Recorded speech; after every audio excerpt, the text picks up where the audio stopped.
U.S. President Donald Trump signed an executive order to dismantle the Department of Education to quote-unquote return authority over education to the states and local communities. Can this action jeopardize FAFSA or Pell Grants, and can the transfer of control be bad for those in education? To avoid the process of Congress to remove the Department of Education, President Trump's executive order forces it to remove its responsibilities.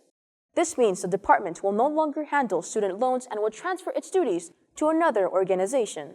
In a White House news release, it states President Trump wants to dismantle the department to give authority of education to the states. With the dismantling, he intends to abolish diversity, equity, and inclusion programs, remove gender ideology, and stop the lack of improvement from students' education achievements that has cost the department over $3 trillion. The Department of Education also handles federal student aid and Pell Grants, although this action will still be handled by the U.S. government through a different organization. Political science professor Clyde Barrow says this action could cause bigger issues. What has happened is that their proposal is to move the grants and loan program to the Small Business Association.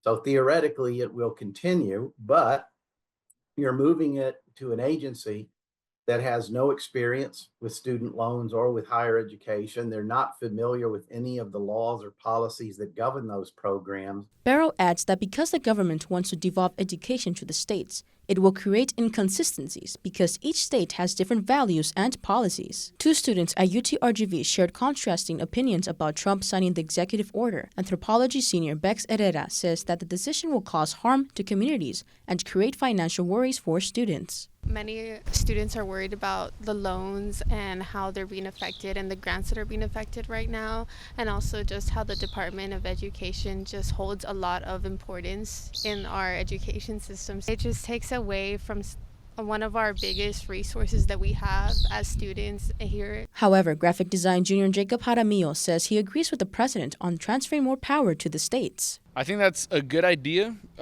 just due to the fact that,